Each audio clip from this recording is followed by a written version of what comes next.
Hey San Antonio, this is Robb for the MetalWorks. Tonight, I am at Wackys on the Strip. I want to welcome a long-standing death metal band, Broken Hope, to the show. I got Jeremy Wagner here talking. How you doing, man? Great, man. How are you? Good, good. Welcome to San Antonio. Hey, man. I love San Antonio. It's been a few years since we played here, and we've been looking forward to coming back for a while, so cool. I'm pretty psyched. Cool. We're glad to have you here, man. I hope tonight turns out to be a great show. A lot of people have been anticipating the new CD. Yeah. In fact, I just got my hands on it myself a few weeks ago. But definitely this seems to be like Broken Hope's best record. I mean, production-wise, song structures, everything. You did a significant amount of the writing for the record. Tell me a little bit about the vibe in the studio and what y'all were going for on this record. Well, on this record, this record is a real important album because we're out, basically Brian and I were out to prove a lot of people wrong, because in the last couple of years it's been a bit turbulent in the Broken Hope camp. We switched record companies. We had been with Metal Blade for our first 4 albums. We signed to Martyr Music. In the process, we cleaned house a little bit within Broken Hope. We got rid of our drummer, Ryan Stanek, our bass player, Sean Glass. He was gone, so we got some new guys in the band.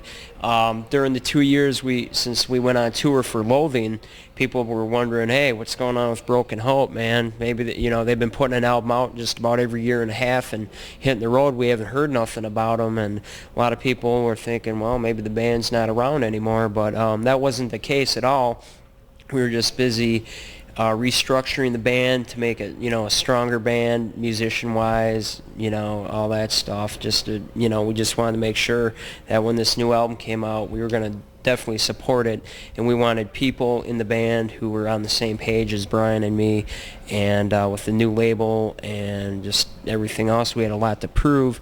So basically, the most important thing musically, Brian and I have always written the music for Broken Hope, and we really just push the envelope this time. We're like, we're gonna just do stuff we never did before, come up with some just whatever wacky ideas, like the first opening track, Wolf Among Sheep, Brian wrote, and that's just really just kind of a crazy song. It's just all over the place.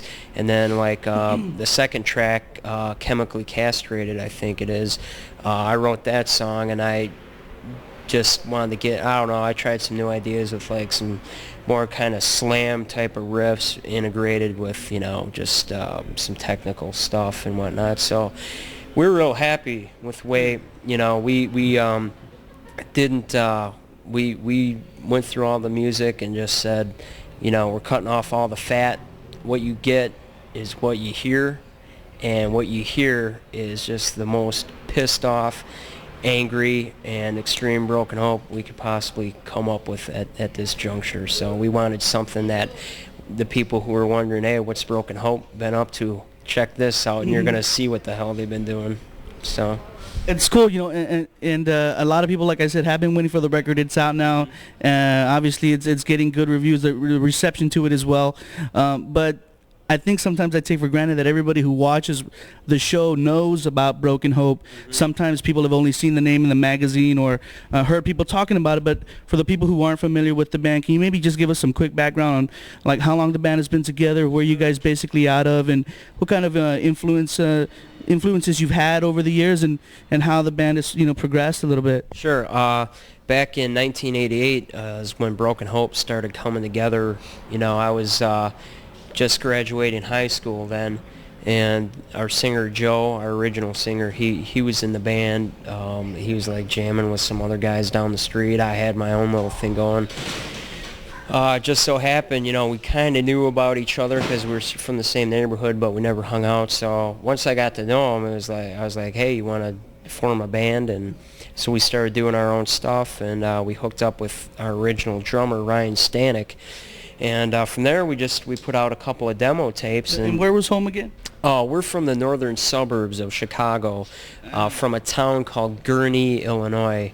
And Gurnee's kind of famous for, we have a Six Flags Great America, like you guys have a Six Flags out here. And we got like a big shopping mall up there that's super huge, so that's what Gurnee is known for. So we put out a couple demo tapes. By the time we did our second one, we wanted to work on getting a record deal. So I shopped that around, and we ended up signing to a label at the time called Grindcore International Records, and they put out our debut album, Swamped in Gore, which came out like in 1990 or something like that. And we went on and toured for that album and stuff, and we did this big festival. You might have heard of the Metal Fests up in Milwaukee. Well, this was the 6th annual one, and we played that, and it was in this huge arena. And people from Metal Blade Records are there, and we just went on and, just did the best we could. And the Metal Blade were like, holy shit, who's this band? Broken Hope. And we talked to them, and it ended up, we got out of our contract with Grindcore, signed with Metal Blade, and they actually re-released Swamped in Gore, so basically they've, we basically our first four albums have been with them. From that point on, we did, Swamped in Gore. Our second album was called The Bowels of Repugnance. It was on that album that we first came to San Antonio with the band Unleashed. Mm-hmm. I think that place is called The Showcase or something, and it was a great show. And then subsequently, we just kept on touring. We've gone out with DSI, 6 Feet Under. We've played festivals and stuff with all kinds of awesome bands I've always loved. Like, we've had opportunities to do, fests with like Slayer and stuff, and I've played with like just about every band I could ever hope for. But yeah, we at Bowels of Repugnance, we have the album Repulsive Conception, and then our last album was called Loathing, and we went out, and that was our first headlining tour. We went out with Vader and Monstrosity. And now we've got the new album that I'm not even sure. I think it's in stores now. I think it just came out this past week, and that's Grotesque Blessings. And if you want to know what it looks like, check it out. This is it. This is the cover of Grotesque Blessings. Very heavy, out on Martyr Music. Be sure to look for it and ask for it at your record stores and pick it up. Yep. I just mentioned Martyr Music right now. Yep. Tell me a little bit about that label. How have you adjusted into this label? Are they doing what you guys want? Yeah, it's actually very comfortable situation because Maria Abril is a woman who has definitely been around the block in the music industry. She's worked for Relativity Records for a number of years. She went on to work for Metal Blade Records during our initial tenure with them. She's worked for, Nuclear Blast Records. She worked for Mayhem Fierce too, I think. Mayhem Fierce. That's who I was just thinking of. So, and she hooked us up tonight. I want everybody out there to know that. And she's been involved on all levels. The radio promotion, the publicity, distribution, just every aspect of the record company. After Nuclear Blast, she finally put her foot down and said, "The hell with this. I'm starting my own label. I'm getting sick of, seeing the way, most labels kind of like take a band, say they're going to do something, don't do it." She kind of got frustrated. She had her own way. She always had her own way of doing things. She never took crap from anybody. She just real strong individual. So she founded Martyr Music, and with this guy named Robb, who I guess does a magazine and some other stuff. Mm-hmm. The two of them got together, cool. And she started putting out a few releases before Broken Hope. And at the time, we were talking to some other labels after Metal Blade, and then she approached us. She had been managing our band for a while. She's like, "Well, I've got this foundation laid. Things are really coming together. I'll offer you, this contract." So they had the money, to pay for our recording, and they nailed down all the distribution and licensing that would have had with Metal Blade, and that, like overseas, the same people that released all our other albums and whatnot. And they gave us, real fair stuff, like 100% publishing, which most contracts, every label wants most of your publishing.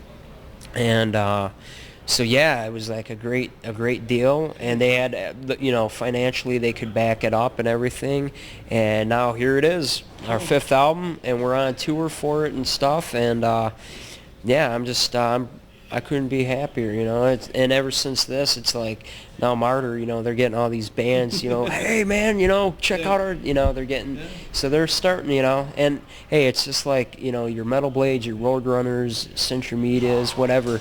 They all started somewhere. Every guy that founded those labels started in a garage or whatever, and Murder Music, I mean, they got their stuff together, man, and I'm really happy with everything. You just mentioned being out on the road. How long will you guys continue to be out on the road? Definitely for the rest of the year, or? Yeah, what we're looking to do is we've only been on the road for about a week and a half, and what we're going to do from this point on is we got 4 more weeks, and then after that we're going to be going, like, let's see, November 20th I think we wrap up. We're going to go home. The holidays will be upon us, and then after that we're looking to go back out again, so yeah. All right, Jeremy, man, thanks a lot. Hey, I'd like to add something. Sure, go ahead. You go right ahead. I'm not going to pull your leg when I tell you this, man. We effing love Texas, dude. Woo! I'm serious. I'm serious as a heart attack. Is it because of the warm weather? The weather is just part of it. I love warm. Or is it because of the good buds and suds? Tell us the truth. I'm going to tell you, it's the fans, dude. Texas has the sickest, craziest fans, man. The Broken Hope fans in Texas are the best. Because we played Hollywood, California, and play New York. You get these people who are jaded and stuff. You start doing these other dates. You get to Texas, it's like people don't screw around here. They're ready for blood. They want to hear, And like I said, San Antonio, we haven't been back here since the Unleashed tour, and that, in my mind, it's such a precious thought, a memory, because when we played here last time, it was so brutal and so awesome, and every time we come here, we always do at least a week's worth of dates down here, and sure. I love it. I love Texas. Broken Hope loves Texas, so wanted to add that, and kick ass. Thanks a lot, man, for being here once again. Remember, San Antonio, the new one is called Grotesque Blessings. Be sure to look for it out there. This is Robb for the MetalWorks. I'll see you next week. Keep it heavy.